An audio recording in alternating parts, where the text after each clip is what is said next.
Season 20 has nearly been out for a month, and since it came out, we've discovered many new things in the season, and luckily just in time for the Inner Beast event. We've discovered things like new free skins, new nerfs, a look at a Scrap's legend ability, and a secret Easter egg that took a long time to find. So let's get into it, starting off with the fact that this season is actually doing really well, because only a few days ago on Saturday, Season 20 hit its peak player count for the whole season, which is pretty unusual because the Saturday it hit it on had no event going on and pretty much nothing interesting going on, showing Apex has still got it, I guess. But it's great to see Apex break player records because at the end of the day, that's what keeps the game going, although we still haven't hit the level Season 16 brought us to. But you never know, today we could get a brand new peak considering they are going to be releasing the Inner Beast event today, which is definitely an event of all time. Unfortunately though, despite every single skin in this event being a recolor, we still don't get the half price incentive we did back in the Imperial Guard event, which is a massive shame.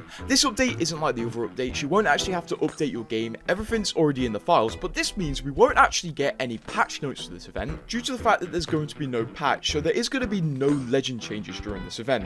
Although, yesterday Respawn did release a small update fixing a few issues, so I guess you can count this as your Inner Beast event patch. In this update, they actually fixed Gibraltar's tactical throw range, some daily challenges not updating, and also they fixed an accidental nerf to Ash's ultimate timer, which makes me very confused. Why does it make me confused? Well, in Season 20, both Ash's tactical and ultimate had time added onto their cooldowns, which is really unusual and was basically a shadow nerf. So it makes me wonder if Respawn accidentally shipped an Ash nerf that they weren't meant to ship yet, although why would they nerf Ash? Speaking of patch notes though, we discovered a really big Easter egg related to the Season 20 patch notes.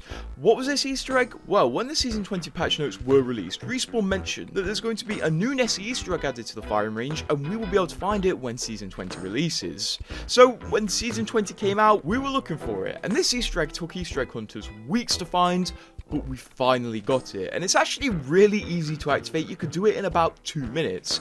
Basically, all you need to do is emote on every single character. It doesn't have to be like an animation emote, you could also throw down a hollow spray, but as long as you use this wheel, it will work. And when you do that, you'll hear a noise play. That means the Nessie has spawned, and the Nessie has spawned up here. If you go up here, the Nessie will be here, and it looks really cool. It's got purple polka dots on it, which is actually a reference to Moy Para's Tooncraft series, which is really awesome. Another reference to his really awesome work. Also, speaking of Nessies, Respawn were actually advertising something on Twitter the other day called the Nessie Cup, which is going to be a future Apex tournament, and some of the modes in this tournament look really awesome. There's a mode called Trios No Weapons where everybody has to punch each other out, which is very interesting. Watson Punch Out, players have to kill the Watson character and the other team via punching, another melee based one. Hide and Seek, and also Offense v Defense, which is 30 assaults and 30 controllers. These all seem like really cool custom modes, and it would be cool if Respawn added these to a custom game selection, because imagine getting a load of friends together and doing a punch out mode. But maybe you don't care about game modes, maybe you only care about free skins. Well, I've got good news for you if you live in the UK or France, because for one of the first times ever, I'm pretty sure, Respawn are giving away skins they have sold in the past. If you're on PlayStation, you can go and look at a bundle called the Twice as Nice bundle, and it's giving away the 2021 Anniversary Collection event Octane Epic skin, the Shuriken Snowboat Octane skin, and also 2 Epic Weapon skins, which is interesting to see Respawn just randomly giving away free skins, but once again, you do have to be on PlayStation in the UK or France to redeem this, which is a very strange decision. Although hopefully this is a sign of things to come, because imagine every few weeks Respawn just randomly give away some old skins. It wouldn't be a bad thing, I guess. Speaking of skins though, there's actually some really awesome skins in store, especially the Steeled Demon Fuse skin, which came with a brand new select animation, which is pretty cool. I'd flex this. But also, only a few weeks ago, Respawn released this Octane skin, which also came with a brand new select animation, which means it's only been a few weeks between these skins releasing, so hopefully we see more special select animation skins in the future, because it definitely makes them more worth it, even though the bundle is a bit too expensive still. But not expensive enough to break the Apex servers, unlike the update that came out the other day that caused the Apex servers to crash. How did it do this? Well, basically Respawn released an update that attempted to fix an unintended strategy, where players at the very start of the game when they landed would scan a ring console before the ring time is even activated, and then only around 20 seconds later when the ring time is finally activated, they could scan it again, basically getting really quick shield evos, which was kind of unbalanced and kind of a if you know thing. A few people actually use this strategy to basically speedrun getting red armor, which is a pretty cool speedrun honestly. And like I mentioned prior, Respawn tried to fix this in an update, but in the update where they quote unquote fixed this, they kind of fixed it because whenever you tried to scan one of these twice using that strategy, it would just crash the server.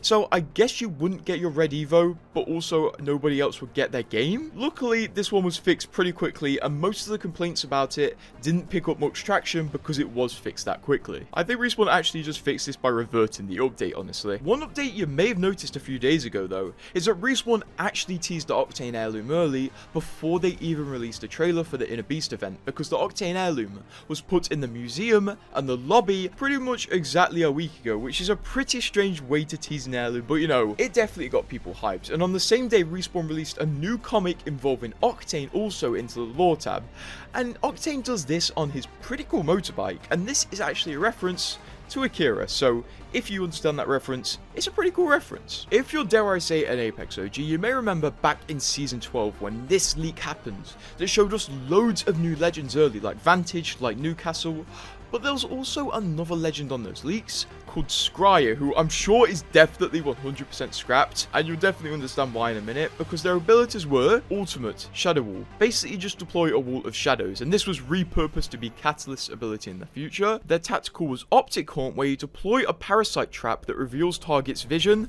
That just sounds dumb. And the legend's passive was called Spectator, and the description was automatically Optic Haunt and spectate your killer. And if you look for more than 3 seconds, this ability is pretty dumb because you have to die to somebody to reveal their position and spectate them.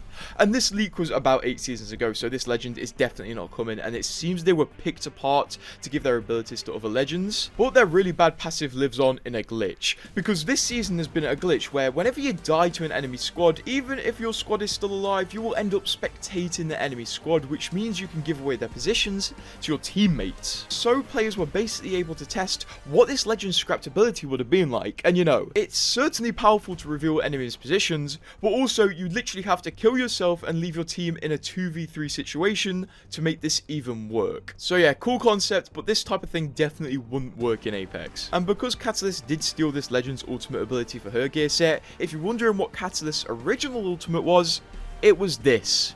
Yes, I'm serious, it was this. I'm so glad Catalyst didn't release with that, because imagine how bad she would have been. Like, yes, my ultimate is just a worse Horizon tactical. Also, to those interested in the Inner Beast event, it should release around 1 or 2 hours after this video releases. Nope, scrap that, I'm so slow at editing, it's already out. And this is the heirloom. It looks pretty solid, although I don't think it's worth it. So, are you gonna buy anything from the Inner Beast event? And subscribe.